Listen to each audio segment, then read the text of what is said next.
Hello, everybody. This is our last session of the program on constitutional government. And before introducing our guest, I'd like to take notice of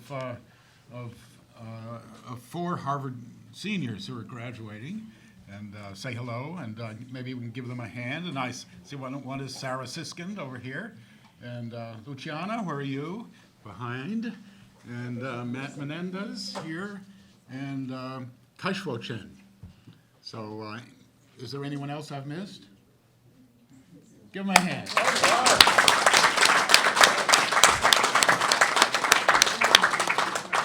This is assuming you pass your last exams. Well, now our guest today is Ramesh Ponnuru. As you can plainly see, he comes from Kansas.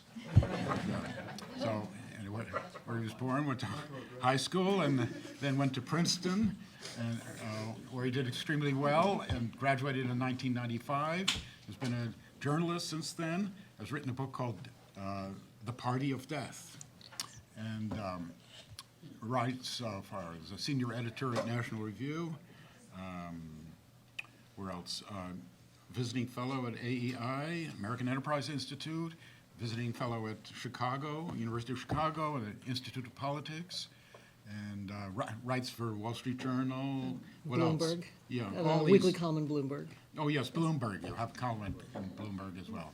So he's writing all the time, and he's an excellent man. And he's going to talk today on the future of the Republican Party. Thank you.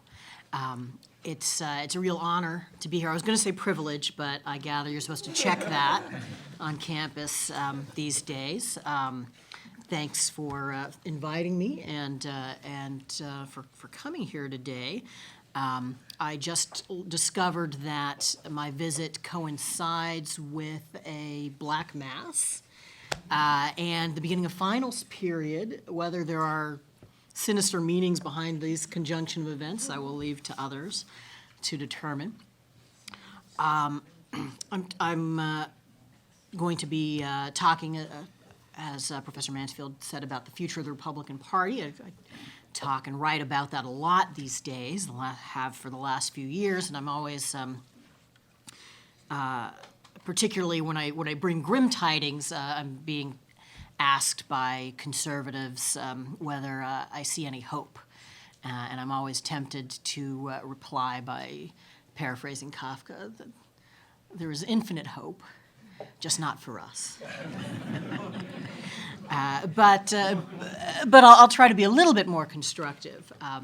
But I do think that it's important to start by having an honest and clear-eyed assessment of the way things are.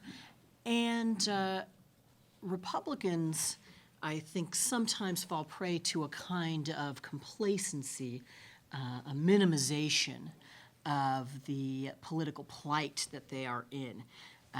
And this takes different forms. People will point out, look, Republicans have a healthy majority in the House of Representatives. They've got 30 governorships.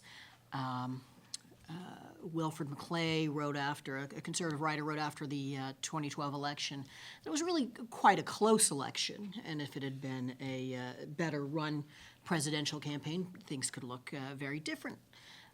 From time to time, you've seen people, Britt Hume of Fox News, for example, has pointed out that if you were to switch 215,000 votes in 4 states out of the 125 million cast, well, then Mitt Romney would be president today. And I think that all of this is a mistaken way of looking at things. Let's start with that House majority.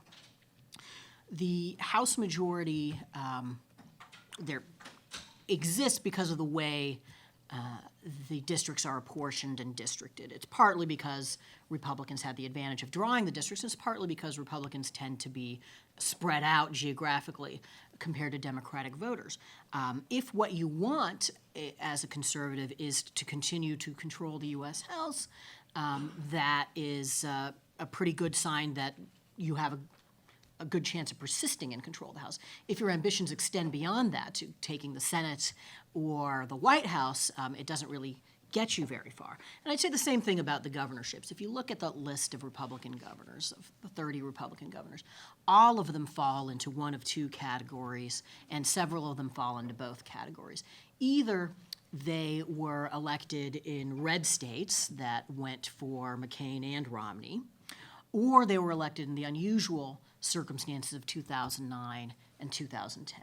And what I mean by that is that 2009 and 2010 was a once-a-generation experience for Americans of living under unified liberal rule. And the voters tend to put a stop to that at the first chance they have once they've gotten a chance to see it in action. And so you see that in elections like 1966, 1980, 1994, the voters rebelling and putting a brake on liberalism. But just because the public is willing to let you hit the brakes does not mean that they're willing to give you the steering wheel. And that is part of the difference between the 2010 election and the 2012 election, a brake pedal election versus a steering wheel election. And finally, on this point about a close election, well, I would point out that the 270th electoral vote for President Obama came, you could say Colorado or Pennsylvania, both of those were pretty close to each other, but he had a 5.4% advantage in each of those states, which I don't think is reasonably described as close. And to the point about switching 215,000 votes in 4 states, we have to remember that if you were to switch 60,000 votes in 2 states, there wouldn't have been a Republican president elected in the last 20 years. So there is a track record here. The Republican Party has not managed to get a popular majority of a presidential vote, except for once in the last 6 elections. Even those Republicans who accept that there is a real problem, though, tend to divide into 3 factions, 2 major factions and 1 minor one that I'll talk about. The party establishment, for lack of a better word, the purists, and the libertarians. And each of these factions basically has the same diagnosis of the party's problems in the sense that all of them say the basic problem with the party is there are too many people like you and not enough people like me. The eternal feature of factional politics. Well, let's start with the party establishment. And here I think you have a pretty clear statement of the point of view represented by the establishment, because the Republican Party officially released an autopsy a year ago where it presented this point of view.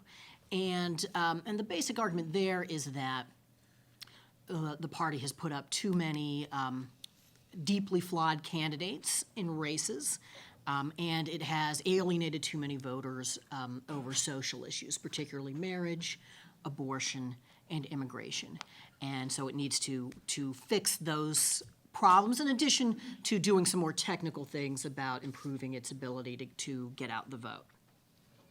Well, I think that this analysis has something going for it. It certainly is important to select the right candidates. We did see in 2012 in particular, in Indiana and Missouri, where we had Republican Senate candidates who, notwithstanding their strong pro-life convictions, decided to commit assisted suicide.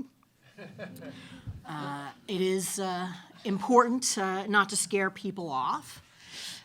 But I think the establishment's diagnosis underestimates the pervasiveness and longevity of the party's problem.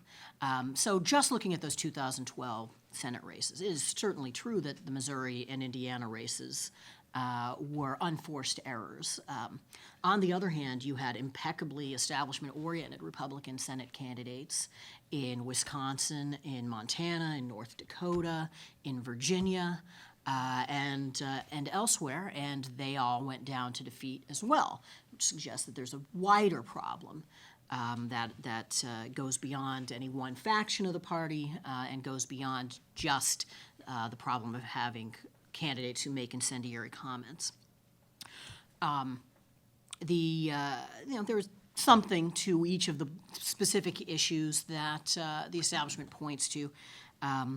But it is an inflated analysis. I mean, if you look, for example, at the abortion issue, which a lot of Republicans who take this point of view will say is driving women away. Well, if you look at the pattern of election results, Scott Brown running pro-choice in this state had a bigger gender gap than Mitt Romney running pro-life did nationally. The immigration issue and Hispanics, there are, I'm sure, things that can and should be done there, but even if we'd seen a Republican performance among Hispanics that equaled their best performance ever, that of 2004, the electoral results would have been just about identical to the ones that we actually saw. And just in general, the thing that strikes me about the pattern of presidential elections starting in 1992 and going onwards is that this problem predates the rise of same-sex marriage or the Hispanic population in this country. And it suggests to me that there is a more long-standing problem. But I'll table that for a moment and talk about the purists and their line of analysis. They are the folks who say what's gone wrong with the Republican Party is that we were not sufficiently conservative, particularly in the Bush administration, on issues of spending, and that we need to reestablish our true blue, or I guess these days true red, conservatism, and then we will triumph. And it seems to me that the slogan of this faction for the presidential primaries should be "Say it louder." And sometimes it seems as though their slogan for a general election is "You people aren't good enough for conservatism." But I do think that they usefully focus the mind on some important truths. They are, compared to the party establishment, a little bit more inclined to think about not just winning elections, but the point of winning elections. I think there is much to be said for the renewed focus on the idea of the Constitution as a guide to political action and not just as a guide for lawyers and judges. But their basic political diagnosis of what's gone wrong for the Republican Party, I just think, doesn't have much evidence going for it. And here again, I'll appeal to the results of the 2012 elections. I talked about all those Senate races where Republicans were defeated, and one striking pattern is that Mitt Romney ran ahead of almost all of those Senate candidates. Those Senate candidates were generally running significantly to the right of Romney or had more conservative histories than Mitt Romney did, and typically didn't have some of the flaws that people have attributed to Romney, being too rich and out of touch for that reason, for example. And yet, again and again, in all of the states I listed, with the exception of this one, Romney ran ahead of those more conservative Senate candidates, in some cases quite a bit ahead. Actually, there are only 4 states, I believe, where you had Republican candidates who ran well ahead of Romney, and those were all deep blue states where you had Republican Senate candidates who were running to his left, this being one, Connecticut, Hawaii, I'm forgetting what the 4th one was. And that's also the pattern that you saw in the 2008 election, where McCain ran ahead of most Senate and House Republican candidates. So I think the political analysis is wrong, and I think that there is a tendency towards apocalypticism on the part of the purists that is both wrong in itself and is off-putting. And I think that you really saw this manifest itself during the shutdown last year, where there really was a kind of last chanceism at work. If we don't win now and win by provoking a gratuitous crisis, then America is lost forevermore. And then, of course, 2 months later, you're still fundraising. And then lastly, Libertarian faction, the smallest of these groupings, but one that is significant, and is associated with the presidential candidate, Rand Paul, who's doing reasonably well in some of the early polling, especially New Hampshire. Senator Paul argues that if the Republican Party would change its positions and its approach on issues of surveillance, foreign policy, the war on terrorism, and take a more federalist line on marriage and marijuana, the Republican Party would do better, particularly on the coasts. And here I think that the convenience of the analysis for him vastly outweighs the compellingness of the analysis. There is essentially no evidence that the Republican Party's problem on the coasts, which has been a very long-standing problem, is related to foreign policy or surveillance issues. And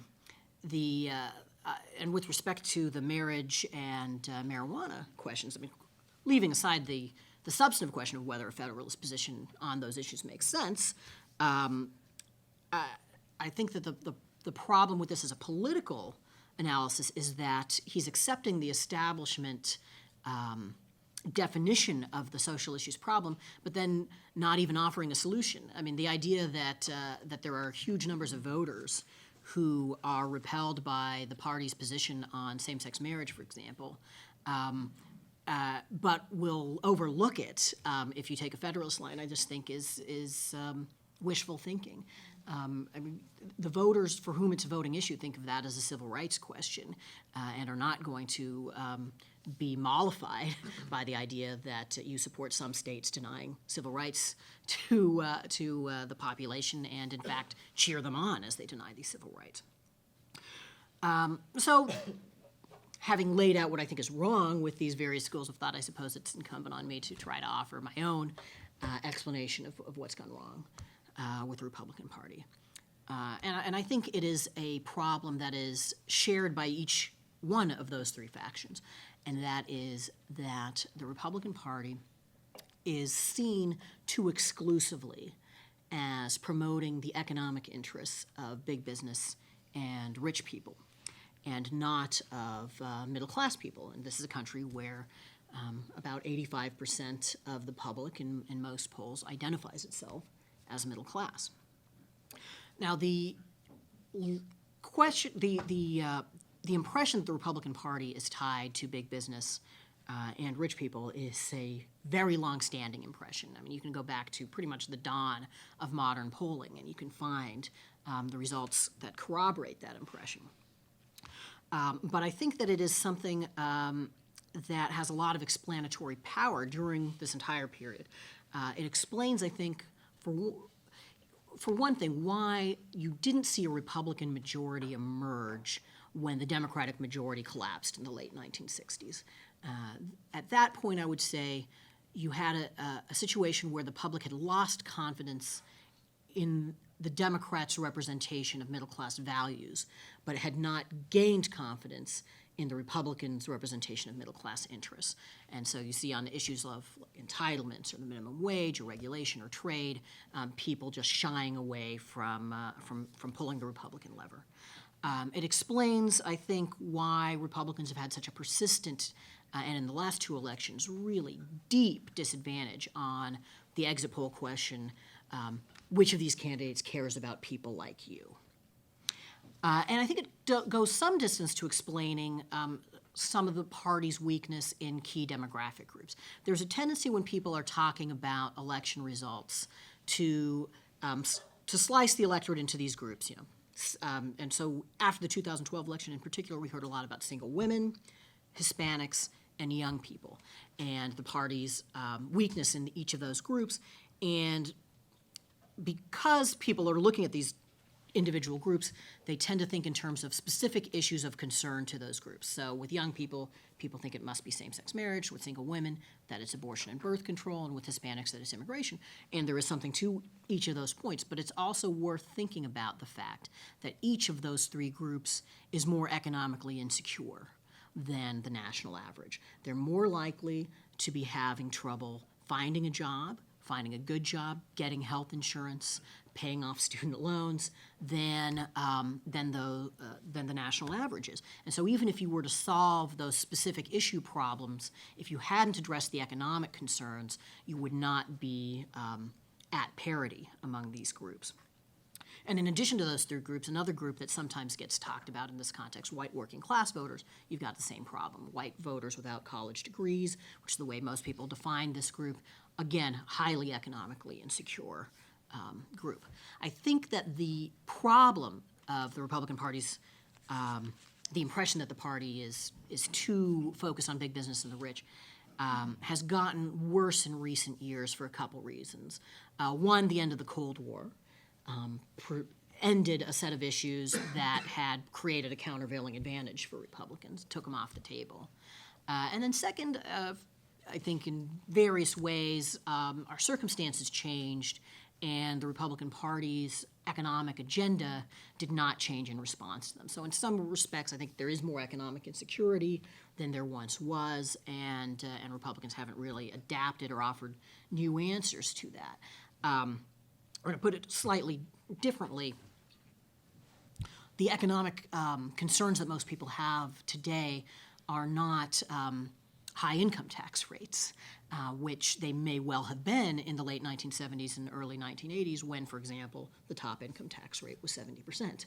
The Republican Party largely succeeded in lowering that rate quite dramatically, but didn't adapt to its own success in having changed those circumstances, and thus continues to offer the solution to nearly every problem. Let's keep bringing it lower and lower. Well, you know, the foot knows best where the shoe pinches, and people are not going to be persuaded by Republicans that they care about things that they don't actually care about. Now, there is an answer to this problem that some conservatives and libertarians have suggested, and that is, let's go after corporate welfare. Let's go after things like subsidies for the Export-Import Bank or the Overseas Private Investment Corporation and show we're against corporate welfare, we're against big business on these issues. And on the merits, I'm certainly with them on those questions. But I don't believe that most voters are aware of the existence of these programs or care about them or can be made to see the existence or non-existence of these programs as making a difference in their own lives. I think the problem is a little bit more basic than that. And it's a problem that manifests at the level of rhetoric, at the level of argument, and at the level of policies. Rhetorically, I think that the problem of the Republican Party is a tendency to overemphasize the story of the heroic entrepreneur. This was the entire theme of the 2012 Republican Convention in Tampa. You didn't build that, if you may remember that slogan. And the story is of the entrepreneur who is about to make great innovations that will improve everybody's lives, but he's being stifled by regulations and taxes. And that's an important part of the story that a free market party has to tell. But it's not a story with which most Americans identify. Most of us aren't entrepreneurs, don't especially want to be entrepreneurs. There are more of us who are job holders, or increasingly over the last few years, job seekers, than job creators. And yet we talk as though everybody wants nothing more than to start a small business. And if Nancy Pelosi would just get out of the way, that's what we would all do. And it strikes me as sort of the mirror image of what you see at Democratic conventions, which is this emphasis on people as victims, helpless victims in need of rescue by the federal government, and unable to make anything of themselves until that happens. I don't think most Americans see themselves in either of these pictures, but there's an important sense in which I think neither party is really talking to people as they see themselves. Second, at the level of the sorts of arguments that people make, and I always bring this up to get a return on investment for the fact that I am one of the few people in America who not only read Romney's 59-point economic plan, but the 160-page booklet that the campaign produced to accompany it. And I think that the reason that it was 59 points and 160 pages was to deter people from actually reading them. But in those 160 pages, Mitt Romney's campaign used the word wages exactly twice. And on one of those occasions, it was to say that Obama was waging war on coal. Now, I suspect that if you had asked Governor Romney, he would have said that he believed his agenda would raise economic growth and thereby raise people's take-home pay. But apparently he wanted that to be kept a secret during the campaign. Right, so this basic bread and butter concern of the voters, Republicans didn't feel any need to try to connect with them on that basis. I'm sure Romney would have been extraordinarily willing to talk about GDP statistics, but not wages, not take-home pay. And at the level of policy, think back to the Republican Party's campaign message in 2012. It was on healthcare. It was, we're going to get rid of Obamacare, and we're going to replace it. Well, we're going to replace it with something great. It's going to be awesome. Just trust us. Trust us on this. And maybe that would work if you were a party that people did in fact trust, and trust specifically on this kind of issue. But of course, that's not the case. It's never been the case. And so that message came across, I believe, to a lot of people as we're going to take insurance away from 30 million people, and we don't especially care about what happens to them next. Now, if you think about the things I'm talking about, the message of entrepreneurship, the failure to talk about wages, things like this healthcare policy, none of the factions I've talked about were in any way pushing back on any of this. The party establishment was on board for it. The Tea Party purists were on board for it. The libertarians were on board for it all. This is a problem that suffuses the party and affects all of the factions. And the nadir of this came when Romney talked about the 47%, which sort of combined all of these things and in a particularly unhelpful way with the audio of the clinking glasses in the background. And again, he was picking up on something that you'd seen in among conservatives of all stripes, and it was extraordinarily damaging. But I do think that it wasn't inevitable. You can imagine a different kind of conservative message and approach that would do better. So what I've been working on in the last several years is this idea of creating a kind of conservative cost of living agenda. And what this would involve is taking the existing approach that Republicans generally take on energy issues, which I think they basically got the right take on that, of reducing energy costs by encouraging more drilling and so forth, and adding three other elements to it. That would be one of those would be a tax policy that puts families first and builds on past Republican successes by expanding the child tax credit. A health policy that reconfigures our tax treatment of health insurance to enable almost everybody in this country to be able to purchase at least catastrophic coverage. And there is a bill in the Senate that does this, which is, I think, largely on the right track. That's been found by some estimators of these things to achieve more coverage than Obamacare does and at a lower cost. So it seems to me you've got a chance there to beat the liberal approach on these issues on both cost, or not just on both, on cost, on coverage, and on coercion. And that's an opportunity that ought to be taken. With no offense to the various professors in the room, I would also add a pretty strong degree of reform of higher education as well. I think that we need to create more different kinds of institutions and more ways of financing higher education than we have now. That can include things like challenging the existing accreditation oligopoly. It can include things like allowing people to finance their educations by selling shares in their future earnings to people who will finance it. Promoting more transparency so that students and their parents have a sense of how well people from various institutions and majors are doing in the job market as they leave college. I think that kind of cost of living agenda would have been more attractive than the sort of non-existent agenda that we've had. And it's also an agenda that wouldn't require a great deal of ideological change on the part of Republicans. What it would require is a willingness to apply essentially conservative insights to the challenges of the day, and not simply try to kind of rest our appeal on an agenda that was forged in the late 1970s and hasn't been updated since then.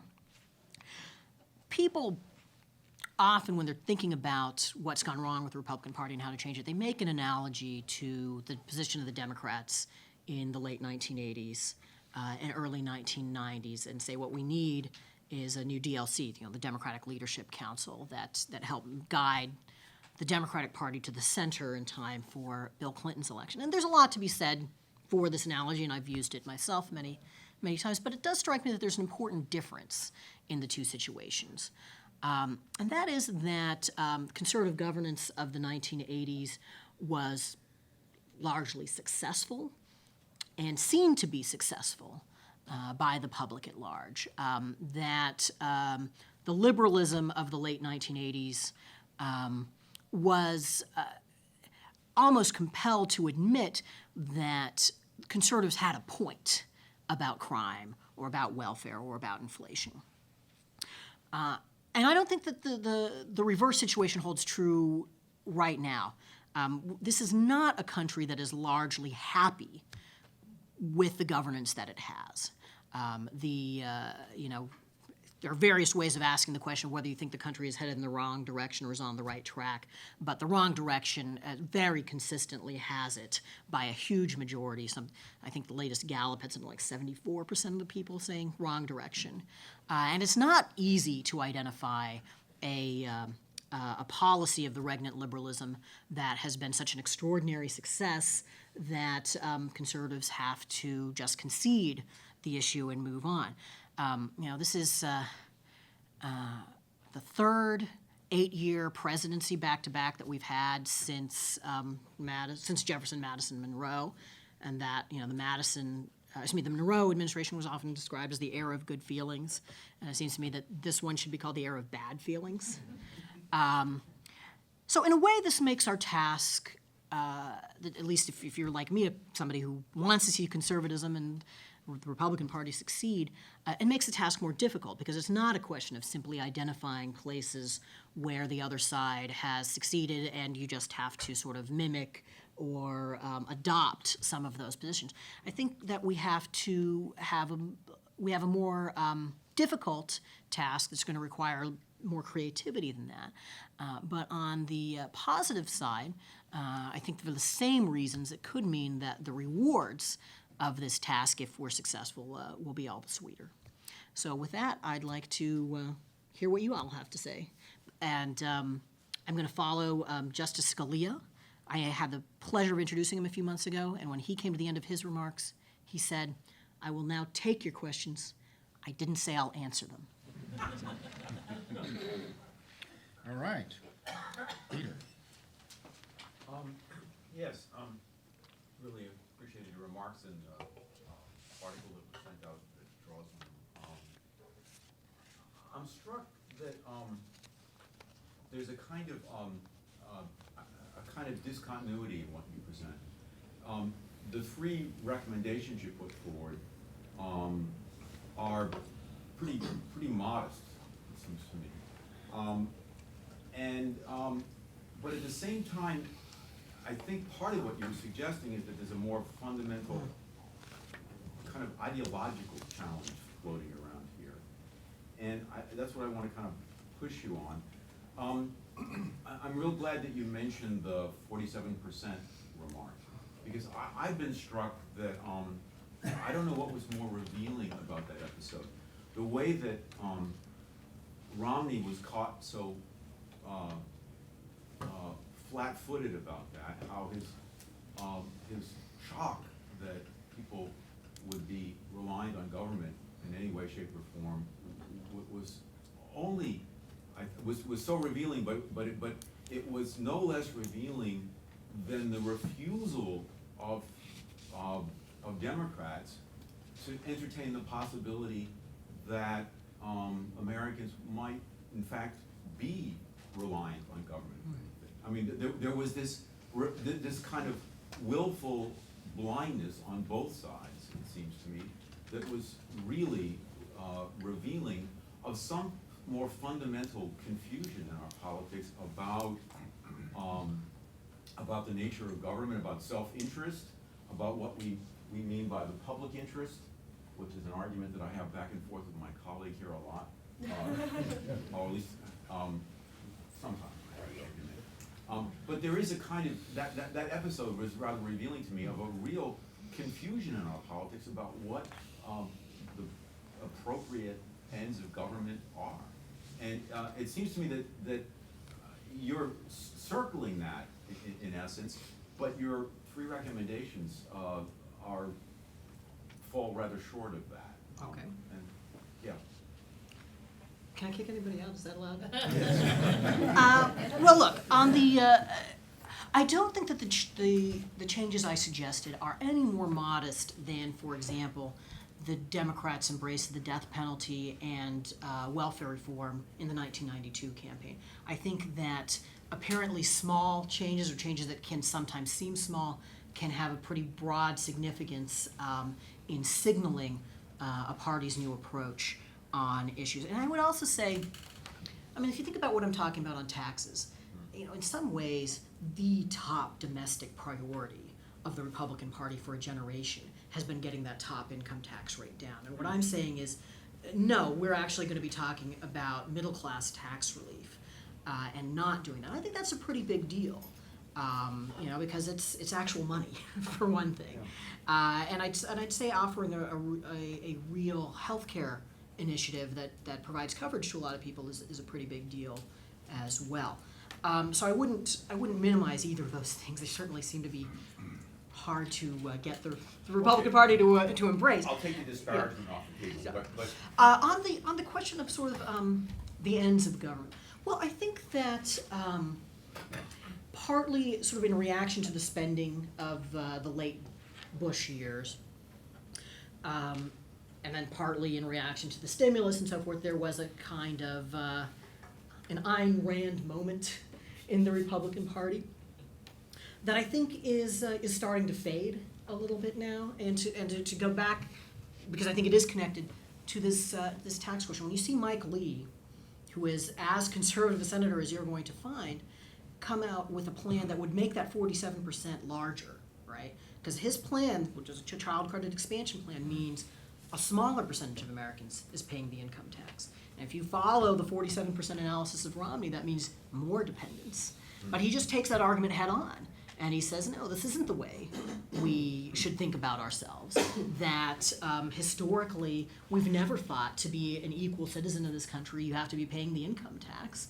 We've never thought that that was the strong bulwark of limited government, which is kind of crazy historically, if you think about it. Like, what about the entire American experience pre-income tax, when we had a much smaller government than we have today?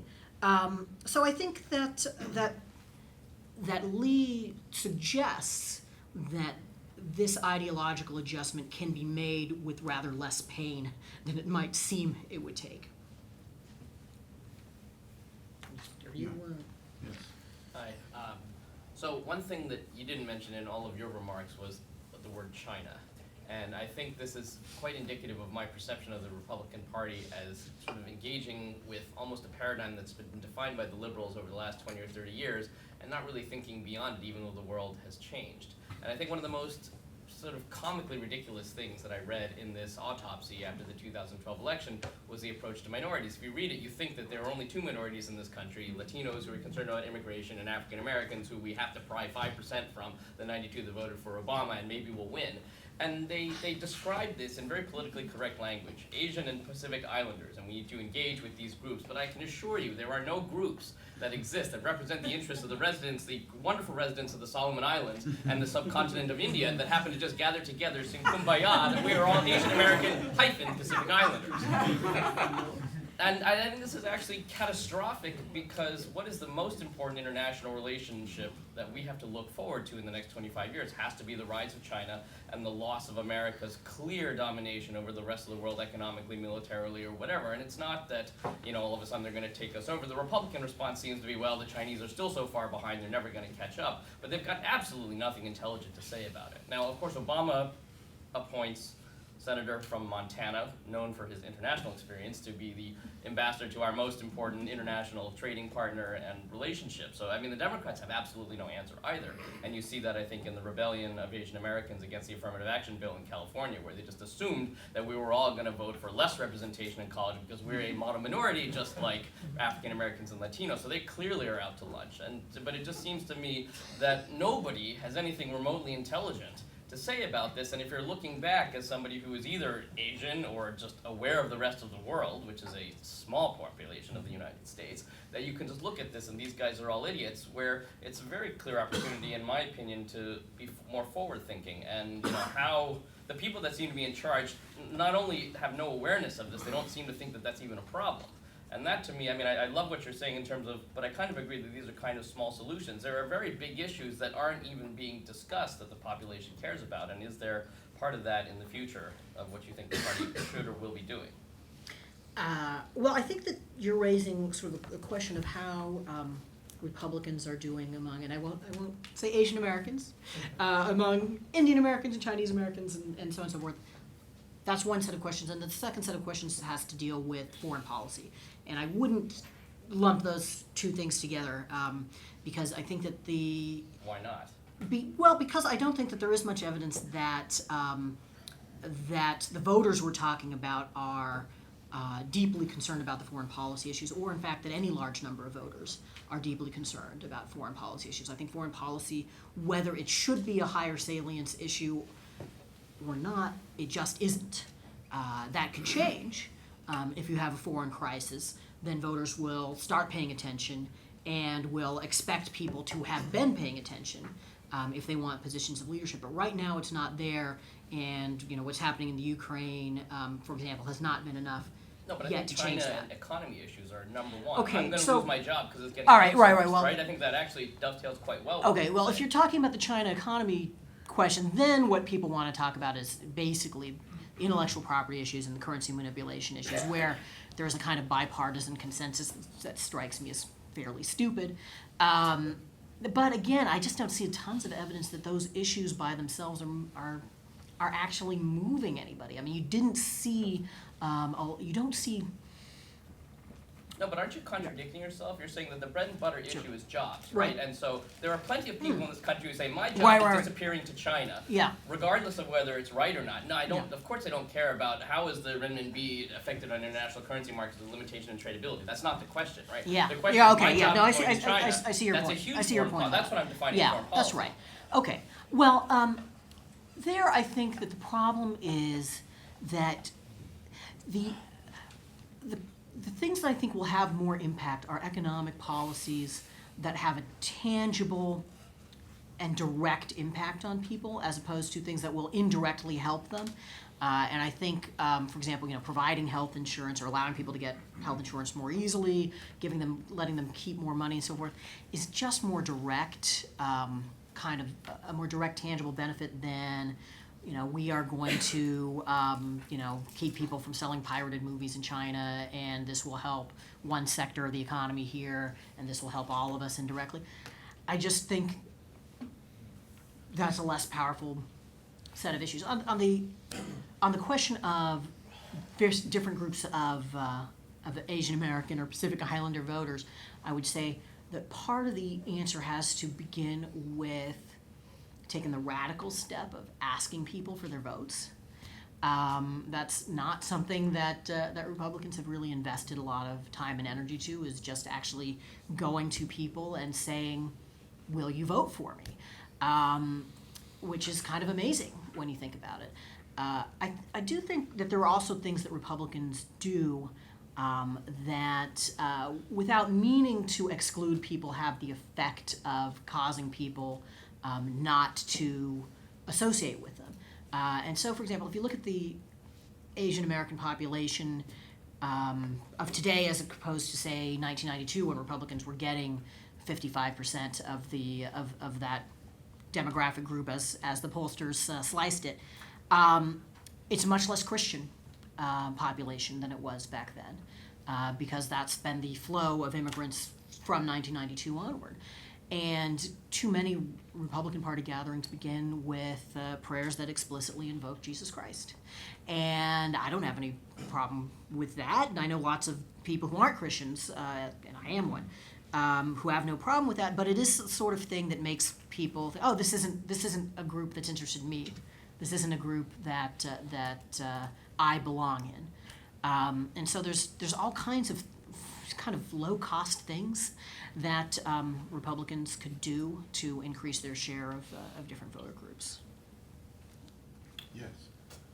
Yeah. As a cost of living agenda ideas you have aimed at different groups because, they're going to play well with some people, and there are some groups or people who self-identify as a particular ethnic group or religious group or whatever, that it may not play well with. So when you kind of get under the surface with the ideas, from a GOP perspective, are they aimed at is it just kind of a broader base thing, or are they aimed at a certain niche of people who you might bring in permanently to consider voting for a party? Yeah. Well, if you think about things like a pro-family tax policy, I think that has potentially quite broad appeal to all. It's something that polls well among African Americans, among single mothers, among people making between $40,000 and $70,000 a year. So, I mean, these are not. It's not a niche issue, and I don't think we should generally be thinking in terms of trying to get this group or that group. And that's sort of what I was trying to say when I talked about the mistake people sometimes make when they think about Hispanic voters or single women and so forth. I think you need to think about some of these cross-cutting concerns that large groups of people have. There would be, almost any of these policies will have some winners and some losers.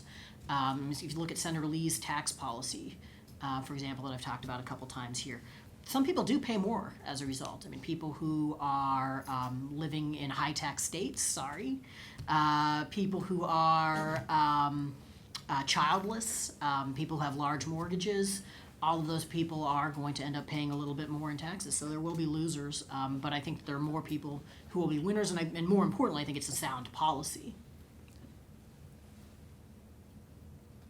Yes.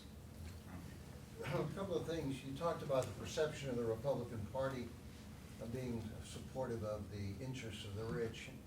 There obviously is something to that, and yet poll after poll consistently says that on economic matters, which party do you trust? The Republicans come out ahead of the Democrats. So it's not completely one-sided. The second point is, there seems to be a subtle factor here which transcends the issues. We might call it likability or identification. I think Scott Brown won the first time here because of his pickup truck. He was able to connect with blue-collar Democrats, Reagan Democrats, if you will, and Obama helped a lot because he came in 2 days before the election and made disparaging remarks about the pickup truck. But Romney, on the other hand, while he got close, there's always a sense that he wasn't quite likable, almost self-conscious about his success. Related to that, I wonder if one of the issues the Republicans ought to stress is affirmative action or the abolition of it, which would have, I think, tremendous connection with a lot of people who can understand what it means to score high on a firefighter's exam or a police exam and be passed over because of skin color.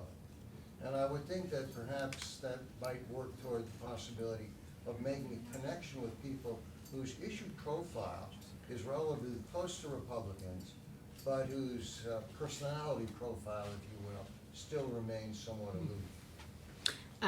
Well, a couple things. First, on the Republicans consistently outperforming Democrats on economic issues. In the exit polls from 2012, Romney did in fact beat Obama on the question of who do you trust better on the economy, but it was by 1 point. It was 49 to 48. And given how crummy the economy was, that's not a terribly impressive showing. So I don't think that there's this consistent Republican advantage.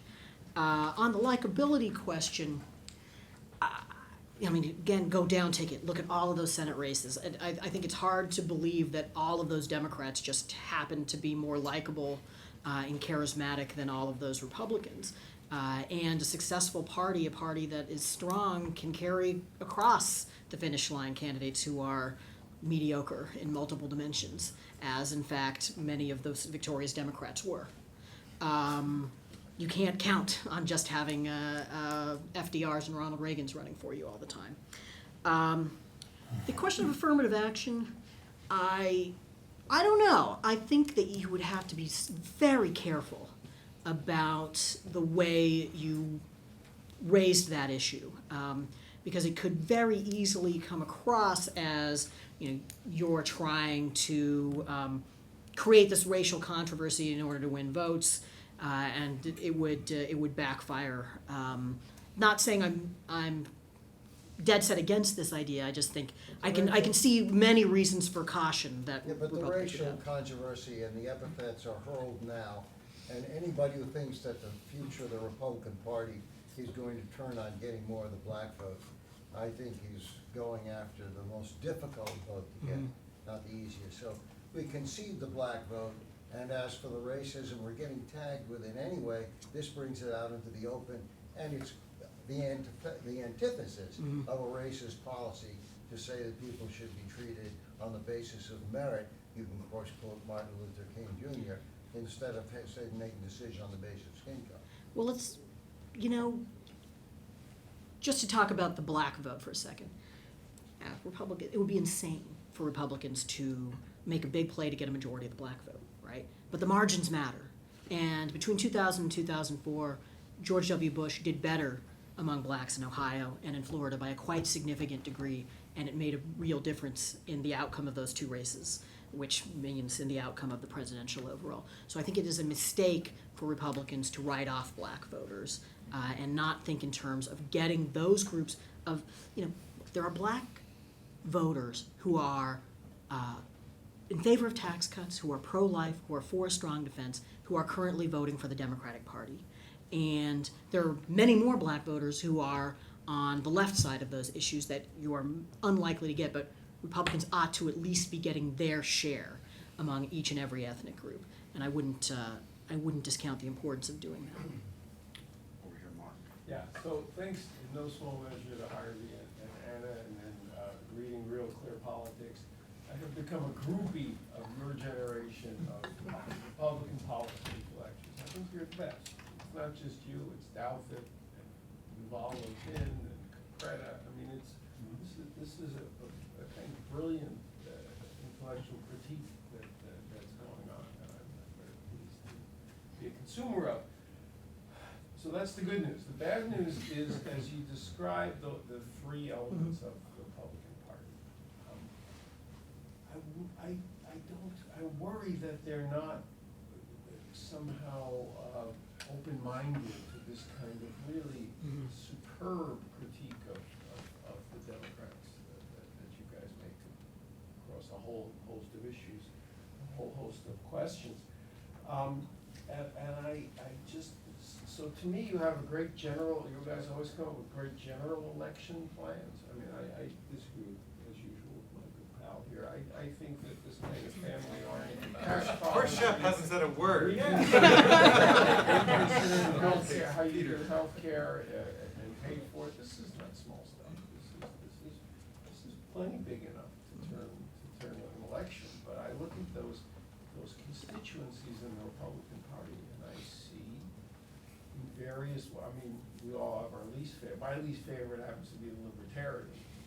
In fact, I always disagree with them. I only often disagree with the business-oriented types and social conservatives. But I don't see this the kind of openness to fresh thinking. And I'm wondering if you guys, and I'm lumping obviously people together, maybe you guys all fight all the time in private, but I read you as a kind of real powerful intellectual force in the country.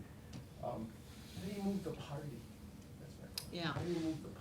I certainly don't mind being lumped in with that group of folks.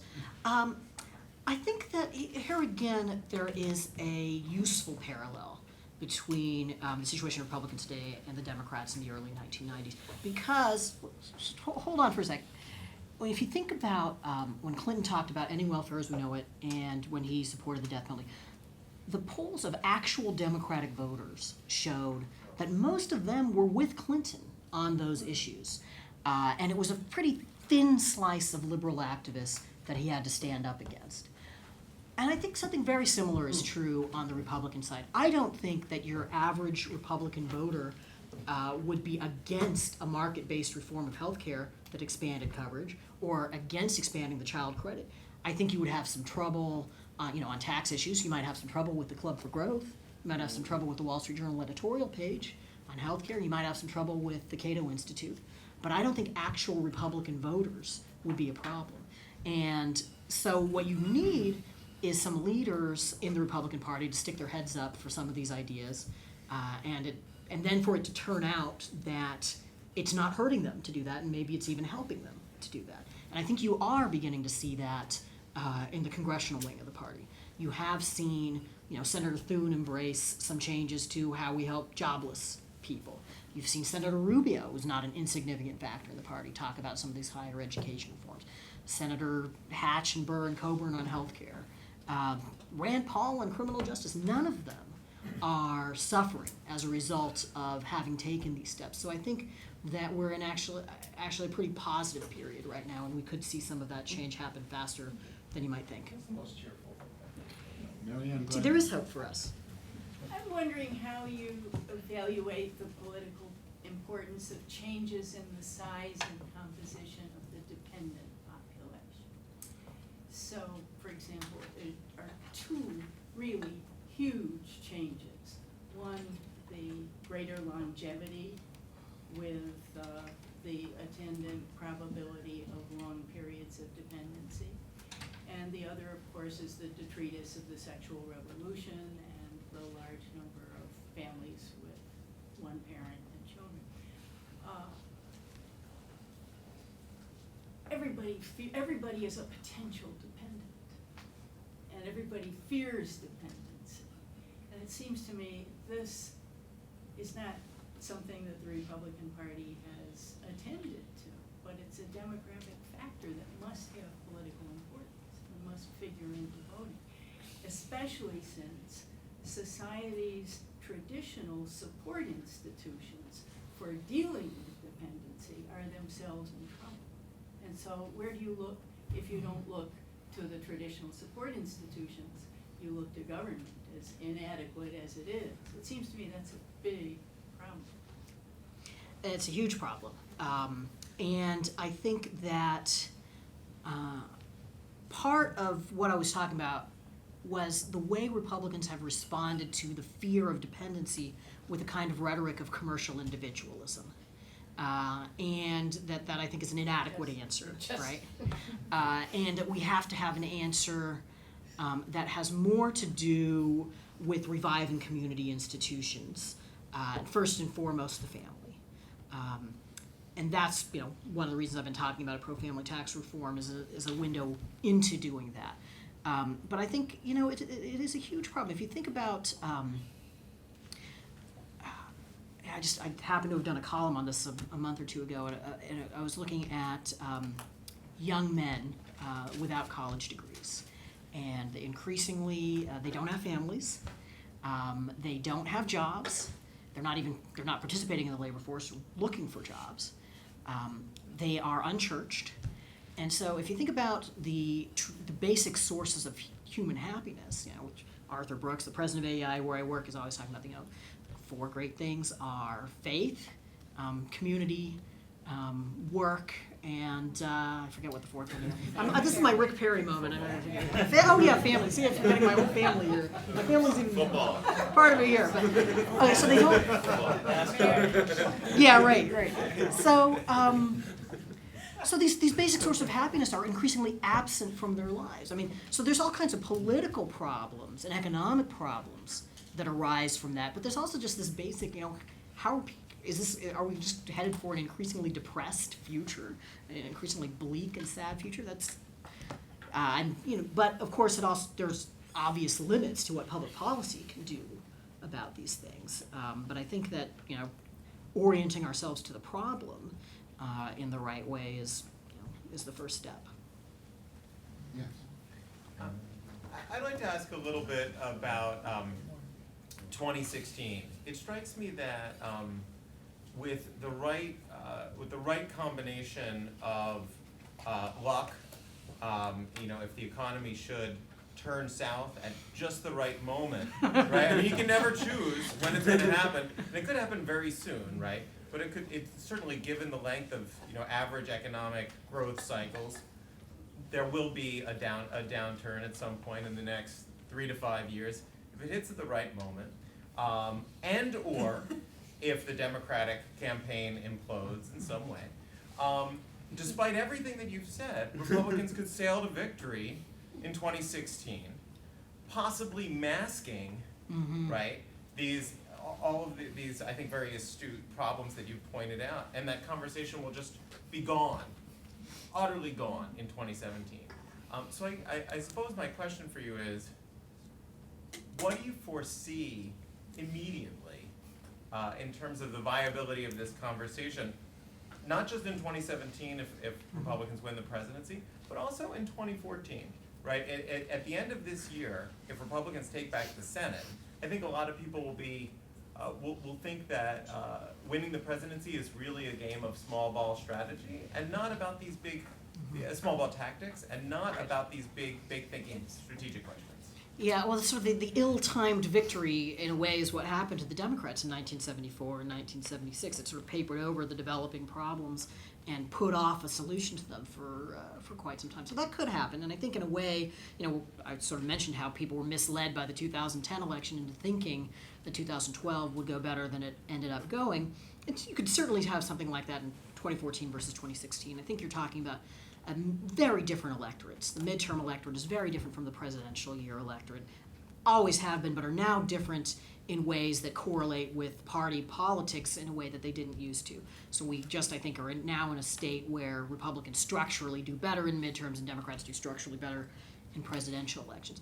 But all that said, you could have something happen where Republicans sort of win in 2016 without having done any of the things that I recommended, which will be bad for me.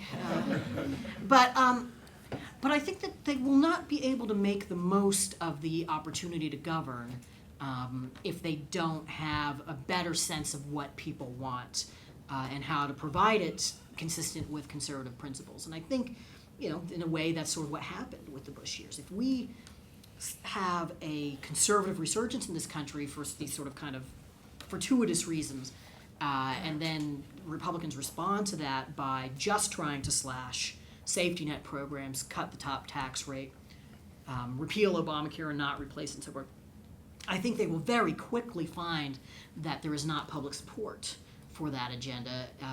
You'll have congressmen splitting off and balking at this, and you'll be setting yourself up for a very short-lived majority status.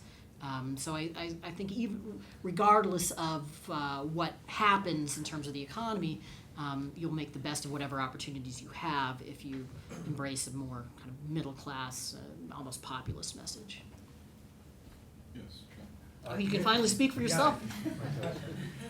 You had a really astute comment about words that were not in the Broadening plan. So there are a couple of words I noticed were missing in your talk. One is inequality, and the other is social mobility. And it strikes me, on inequality, you really stress more social and economic insecurity, which strikes me as a useful shift. But could you say something about social mobility? And this strikes me as an issue that is going to be increasingly important. It's something that the Republicans really need to say something about. So how could they address the problem of declining social mobility? Yeah. Well, if there is declining social mobility, Well, right? let me say, you're right. I mean, indication that maybe it's low but not declining. Right. But clearly, compared to many other Right. industrial democracies, we're not doing as well. And if that is one of the defining features of American democracy, that's a problem. Right. Well, I try to get at that by talking about opportunity, and I think that's probably the way that Republicans should talk about it, is about expanding opportunity for people to move ahead. And I do think that creating new pathways for people to enter the middle class without going to a traditional brick and mortar 4-year college institution is got to be a real important part of that, because it does strike me that higher education has generally been an engine of opportunity, but it has increasingly become more of a bottleneck, the way that the system works, and that's something that we need to tackle. And you know, you do see people like Senator Rubio increasingly talking about it in those terms. Inequality per se, as I think you're picking up on, I don't think it's particularly important in itself, and I also don't think voters do. That it's an extraordinarily low salience issue for voters. If you ask people to rank, you know, to say what the top issue confronting the country is that we have to address, you know, President Obama has been talking about inequality for 2 months straight. You might be able to get that up to 4% of the public saying that's their top issue. Normally, you'll have 1 to 2% of the public saying that. So it seems to me to be, you know, you can make enormous book sales figures in this country with a very small slice of the electorate, and if everybody on the American left buys the Piketty book, you know, that does not mean that is a compelling theme for an election. And I think actually, in a way, this is the same thing that I was talking about. You've got these groups in the parties that are talking about things that most voters don't care about. And on the left, it's inequality, and on the right, it's things like the top marginal tax rate, and you know, business creation and so on. And there is just a huge amount of room to talk to the other 85% of Americans. Couldn't inequality come under the topic of not caring about me? Yeah, well, I suppose it just depends on how you interpret that data. Let me just make 2 points about that. One, not caring about people like me. Interestingly, again, people think of themselves as middle class. And the exit poll question isn't, does this person care about people poorer than me? Does he care about me? You know, and I, being 85% of the public, am the middle of the country, right? So I don't think that sort of the gap between the rich and the poor is what is concerning people. And I wouldn't read that cares about people like me in that way. Now, I do think that it is morally important for any group involved in politics to have ideas for how to advance the poor, and I do think it is politically important too. It is politically helpful not to be seen as indifferent to the poor or worse, but I don't think it's the main challenge. In a way, I guess my caution to Republicans, you're seen as being the rich guys. Let's just move one rung down, and then we'll work on the poor. Let's not try to leapfrog over until we've addressed that problem. Luciana. So during the healthcare controversy and the shutdown in October, we saw the power of things like Heritage Action, kind of the lobbying branch of the Heritage Foundation, really exert its power. And I think that with Senator DeMint, people have criticized the Heritage Foundation of moving in a direction of more of a PAC or a lobbying group rather than a center thinking. And I was wondering what your thoughts were about what the relationship is between conservative intellectuals, think tanks like Heritage, Cato, AEI, and the Republican Party. Fraught, if I could sum it up in a word. Well, you know, look, there are different groups of people who try to generate ideas, and they're influential with different groups of people. I think that the activist groups that you're talking about, not just Heritage Action, but there's a whole constellation of them, their model of exerting influence is to get the 18 most conservative members of the House of Representatives and use them to deny the Republicans the ability to pass things by a majority that aren't to their liking.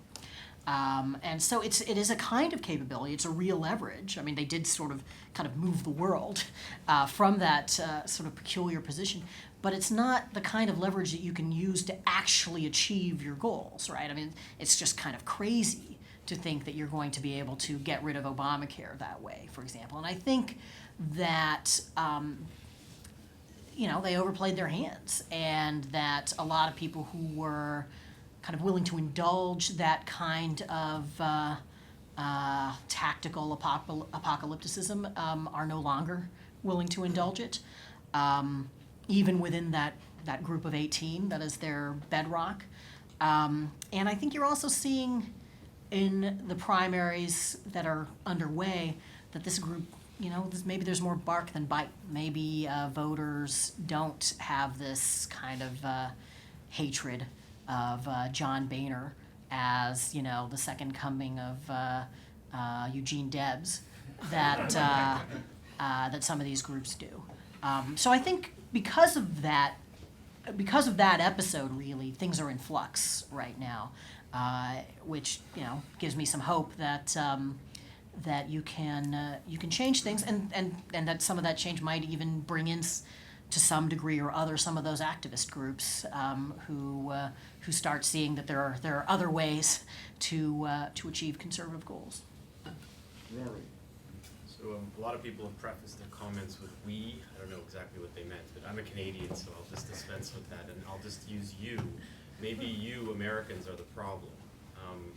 Let me just. It seems that the summary of the first half of your talk was that in response to the question, which of these candidates cares more about people like you, people say the Democrats, and you have some advice about a new seduction technique. The cost of living agenda. I don't really know what to make of that. It's probably better for focus groups to look at that. I just wanted to ask about the target, the American people. I guess I want to pull just two things for context. One is actually based on a discussion I had with Russ Muirhead, who's here, I guess, which was, what's not mentioned is that this is not like a new observation and a new strategy. Compassionate conservatism from George W. Bush, it seems to have worked twice. He seems to have made it to the prom with the girl twice. And it's obviously, you forget that because the prom was interrupted by a horrible flood and a messy war and the bar ran out of drinks, I guess in this case the banks. But that seemed to have been a plausible strategy. That's not mentioned. In fact, I would characterize the current situation as the Republican Party's tough love, which is a hard sell. So that's sort of one thing. Where did that go, or what's wrong with that, just doing that over again? And the second is just more fundamental. Morris Fiorina was up here in the fall, if my memory serves, and he gave a analytic discussion of polarization. His point was there is polarization, but it's not so bad. And the question I put to him then was, is it possible that what you really have here is an American public that's schizophrenic, that's holding two contradictory positions at once? They're against big government, and they're in favor of cutting the government, and they're against raising taxes. But if you actually ask them, will you cut this very expensive program, will you cut that? They say, no, we're against big government, but not Medicare, Medicaid, not the really expensive things that we really care about. We mean the other part of the big government that's cheap.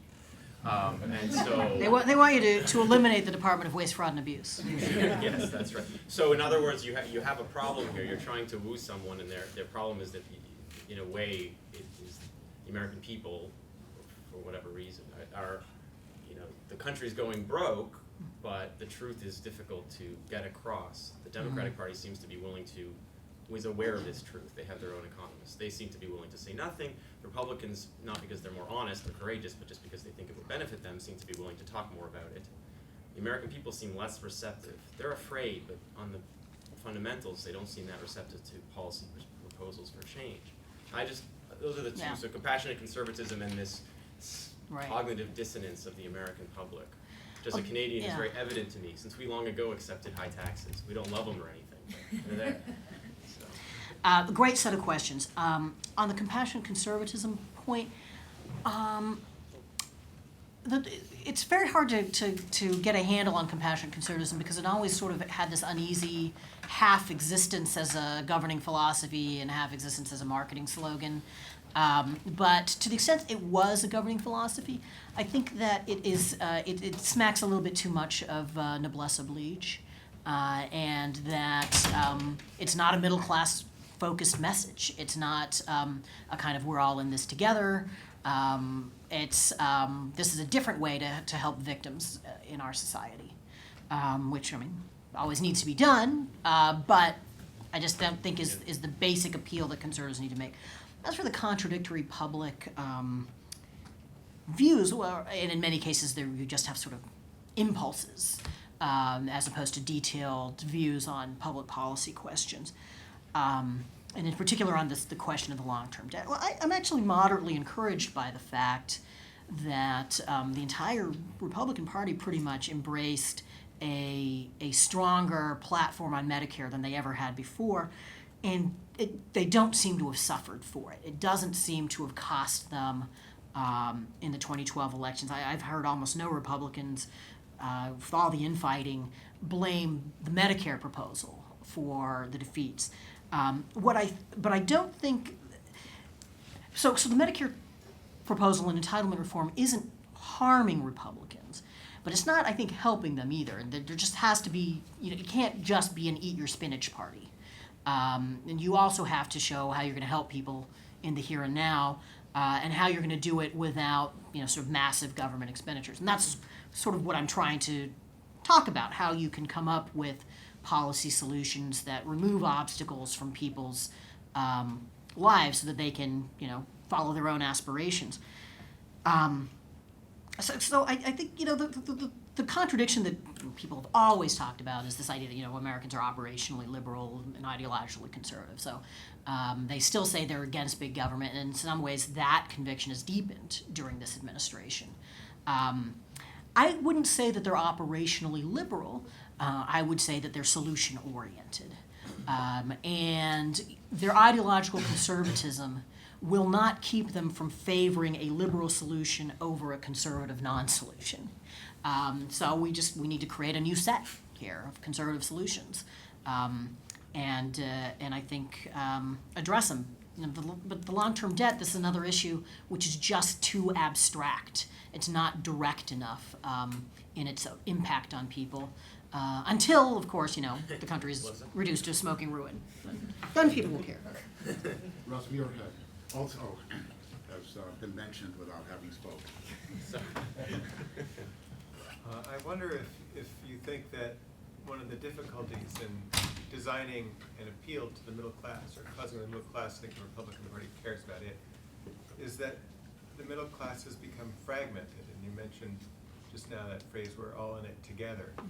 But increasingly, perhaps, we're not all in it together because of the diversity of family forms that constitutes the middle class. The middle class once referred to married couple household with children, but today that's probably a minority of the middle class identifiers, and there are single parent households and lots of households without children, and they're not all in it together. They have very different economic challenges and interests. Those interests may not be aligned with each other. So what do you think of that, the fragmentation of the middle class? And are we still all in it together? Yeah, well, that's an interesting way of putting it, and certainly marriage is not only very important for our society, but also has a huge political impact. That married people and unmarried people tend to vote very differently, and Republicans get a majority of married people, and Democrats get a majority of unmarried people. I guess the way I would put it is that though I would try to take a step back from that question and say the country as a whole does have an interest in the continued health and the increased health of a marriage culture. And that is something that people who are not themselves married tend to believe. Marriage as an ideal in our society is very robust, maybe too robust, in the sense that one of the things that seems to be suppressing marriage rates is this idea that marriage is sort of this thing you get at the end of once you've been successful, once you've got your home and you're economically secure and so forth, then you get married. It's sort of the capstone, and we need a different, I think, way of thinking about marriage as a way that helps you get there. So I would say that the country as a whole does have an interest in a healthy marriage culture, and I would say more specifically for conservatives, I mean, thinking about that data about how married people vote and how much more secure they are, I don't, for everything I've said about, what we should do differently as conservatives and so forth, I do not believe there is a future for conservatism in the United States unless there's a future for marriage in the United States. I find it very hard to picture a future for limited government or social conservatism or, national strength, any of the sort of themes and ideas associated with conservatism unless we have a healthy marriage culture. Yes. Yeah, I actually have a question on the sort of marriage family values issue, because I think that the breakdown of, we've been in the seminar on Professor George, the breakdown of marriage in this country is terrible and it's just not good. Do you think that the Republican, but at the same time, a lot of this so-called family values agenda, I'm gonna say as a young person, again, maybe I don't come from real America, I'm a graduate student at Harvard, is alienated by a lot of our socially conservative agenda. Is there a way that we can talk about family values, but not make it about gay marriage or something, but more make it about issues like, is the federal government actively discouraging marriage? Somebody was telling me that if you're in Section 8 housing and you get married to someone and somehow you could lose your Section 8 housing, shouldn't we shift from talking about gay marriage or something to talking about the actual assault on marriage, not these sort of more peripheral issues? Well, I think that there is an entire economic dimension to these social issues that tends to get underplayed by conservatives. And certainly what you're talking about, which is the various marriage penalties that are built into means-tested federal programs, is a very important one. I think that we could start to see the marriage penalties in Medicaid become a much more important problem because of the way Medicaid is currently being expanded, for example. And I think that I don't think of these things as alternatives so much as I think of them as complements that you broaden the agenda. And so, look, same-sex marriage is a slightly different issue. I think, people are going to be talking less, probably if the trajectory continues the way it is, people are just going to be talking about it less because it's going to be more of a settled issue, and they're going to be talking more about, hopefully, about some of the other things that you and I are talking about. But it won't disappear, right? And different Republicans, different conservatives will talk about them in different ways, and some of them won't talk about same-sex marriage much at all, but we'll talk about some of these other issues, and some people will talk about both of them.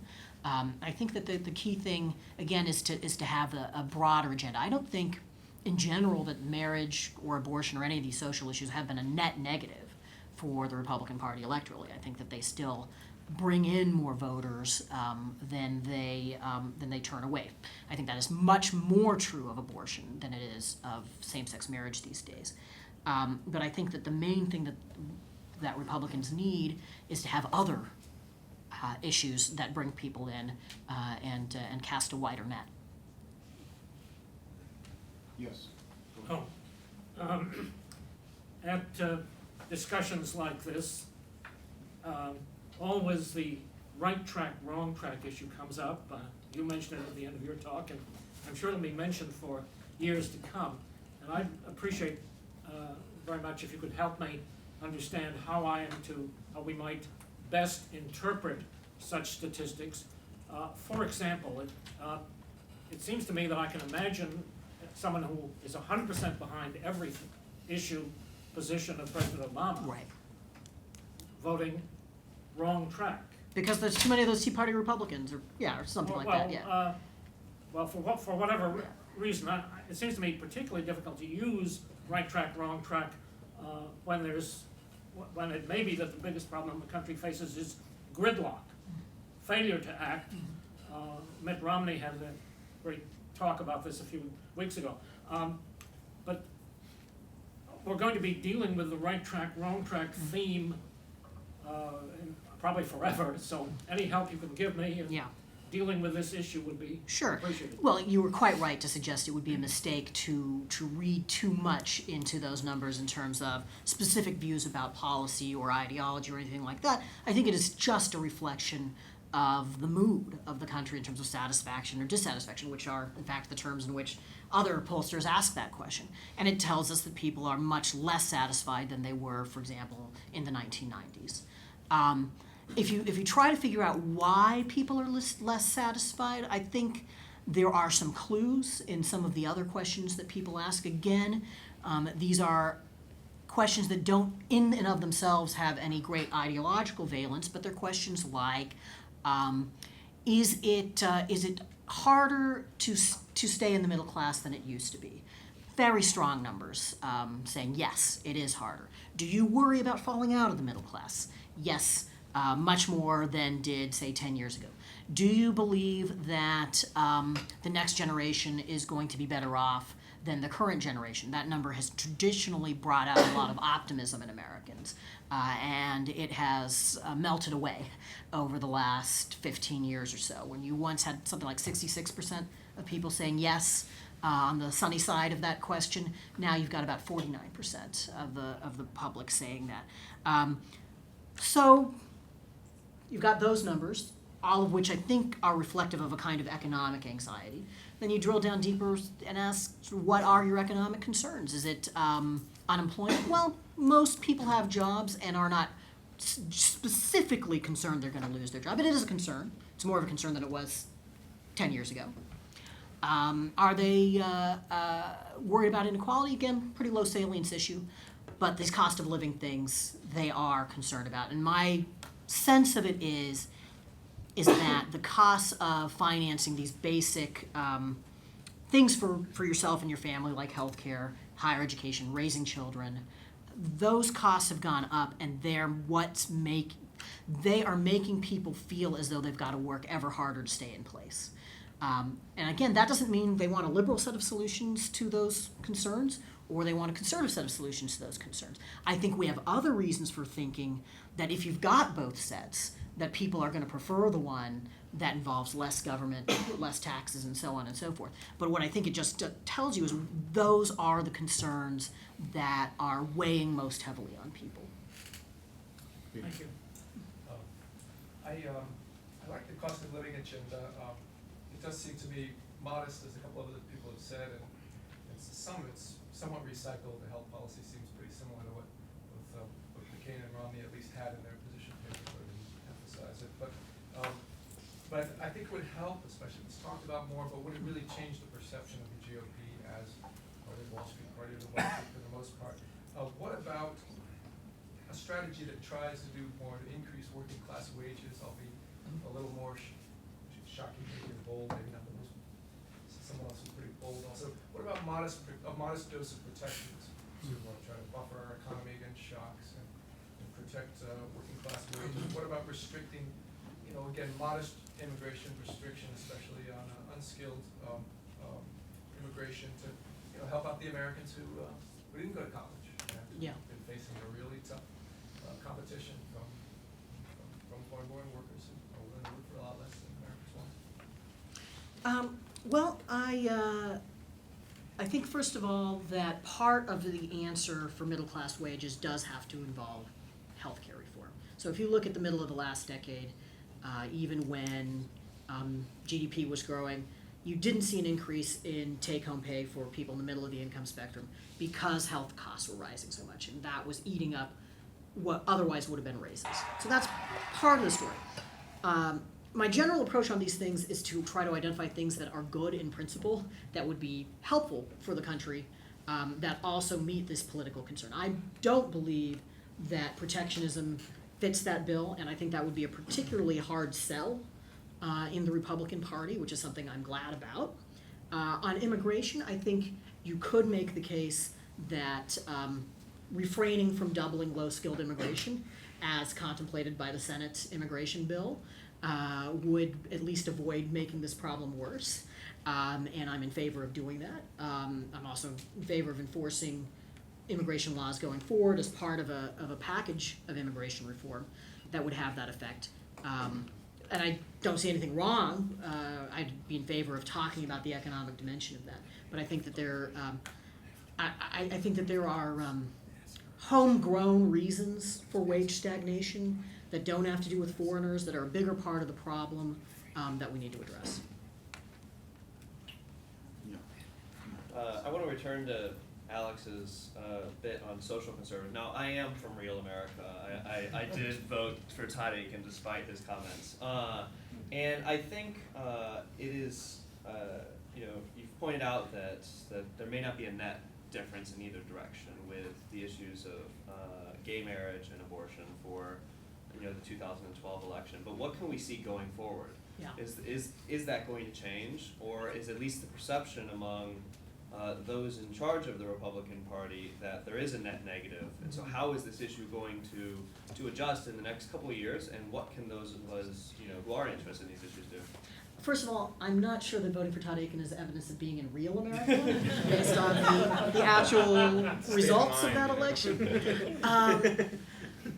Well, I think the beginning of wisdom on the politics of the social issues is to disaggregate them, because marriage and abortion are clearly following opposite trajectories, where there has been a modest tilt toward the pro-life side over the last 15 years, and a very rapid and large shift towards same-sex marriage during that same period.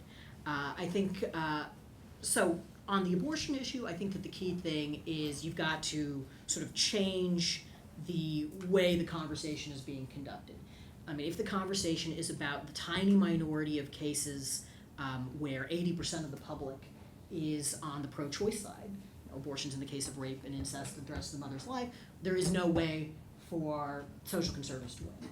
If, on the other hand, we are talking as our immediate agenda about third trimester or second trimester abortions, where you've got a similarly lopsided majority for the pro-life position, you're going to have a different outcome. And I think one of the mistakes that Republicans have made on these issues is if they're, say Governor Romney, or even more oddly, Cuccinelli in running for governor of Virginia last year, if you're being hammered on things like the rape question and abortion, you just try to change the subject. And then I think you look like somebody who has an extreme social agenda, but is not willing to be candid about it, that you're trying to sneak one past people. And I think it makes more sense to hit back and talk about things like the third trimester, because if you don't talk about these issues, you are going to have the agenda that is imputed to you by the other side, much like this poor fellow has had all kinds of views imputed to him today.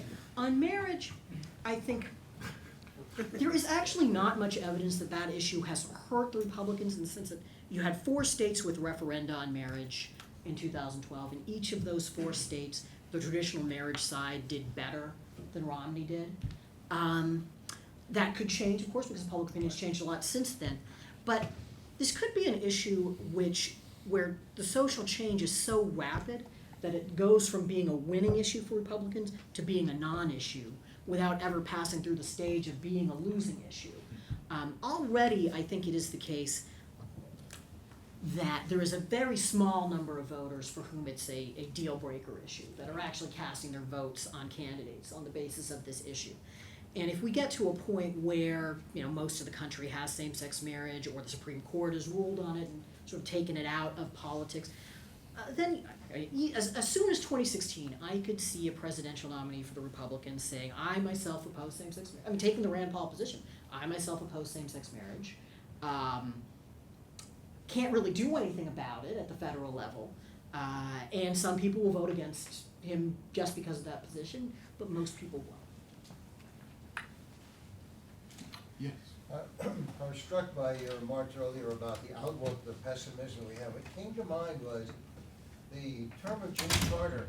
He never used the term malaise, but it's the word remembered, and there was a sense of malaise through the country. And the hallmark of Reagan's first campaign was mourning in America. I don't think any of us can remember any particular position, but he managed to convey an optimism that we the electorate, not from Canada, didn't even know we were thirsting for, and that swept him to victory and ultimately to a second landslide victory. And I wonder if is that something that should almost be programmed in? Would a presidential candidate running from the Republican side, merely exuding optimism about America, tap once again a responsive chord with the electorate?